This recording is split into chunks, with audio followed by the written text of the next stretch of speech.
안녕하십니까. 오늘은 마태복음 26장 42절에 46절의 말씀으로 겟세마네에서 기도하신 두 번째라는 제목으로 하나님의 말씀을 나누고자 합니다. 본 말씀은 다시 두 번째 나아가 기도하여 이르시되 내 아버지여 만일 내가 마시지 않고는 이 잔이 내게서 지나갈 수 없거든 아버지의 원대로 되기를 원하나이다 하시고 다시 오사 보신즉 그들의 잔이 이는 그들의 눈이 피곤함이라. 또 그들을 두시고 나아가 세 번째 같은 말씀으로 기도하신 후 이에 제자들이 오사 이르시되 이제는 자고 쉬라. 보라 때가 가까이 왔으니 인자가 죄인의 손에 팔리느니라. 일어나라 함께 가자. 보라 나를 파는 자가 가까이 왔느니라. 예수께서 다시 두 번째 기도하십니다. 그는 똑같은 기도를 하셨습니다. 그것은 그만큼 십자가의 무게를 감당하기 어려웠다는 것입니다. 예수께서는 십자가의 잔을 받아들이신 것입니다. 그러나 제자들은 깨어있지 못하고 자고 있었습니다.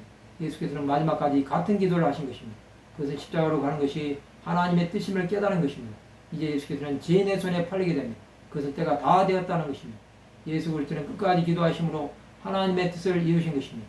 하나님의 뜻을 이루기 위해서는 자기 부인과 희생이 없이는 할 수 없는 것입니다. 예수께서는 이것에 본을 보여주신 것입니다. 이제 제자들은 일어나서 예수께서 팔려가시는 것을 보아야 합니다. 예수께서는 죄가 없으심에도 죄인에게 잡혀가시는 것입니다.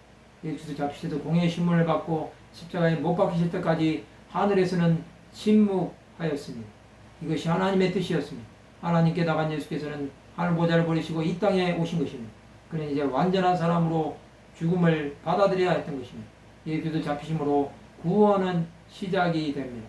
그러나 그 과정 동안 예수께서는 수많은 고난을 이겨내셔야 했던 것입니다. 우리는 십자가로 그런 과정을 쉽게 생각하면 안 됩니다. 이 과정은 하나님의 함께 하심이 없으면 도저히 감당할 수 없었습니다. 예수께서는 하나님이심에도 기도하지 않을 수 없었습니다. 그만큼 무거운 죄의 짐을 지시고 죽으신 것입니다. 하나님을 바라보았기에 이 모든 과정을 이겨내신 것입니다. 이제 예수께서는 공에 잡혀가셔서 신문을 받으시고 십자가에 달리실 것입니다. 그 시간은 긴 밤일 것입니다. 그러나 예수께서는 그 모든 시간도 견디신 것입니다.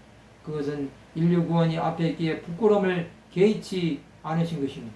영원히 죽을 수밖에 없는 인생을 향한 하나님의 사랑은 이처럼 큰 것입니다.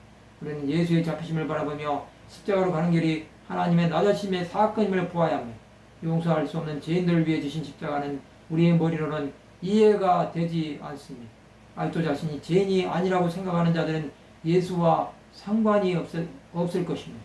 그러나 그런다고 그의 죄가 없어지는 것은 아닙니다.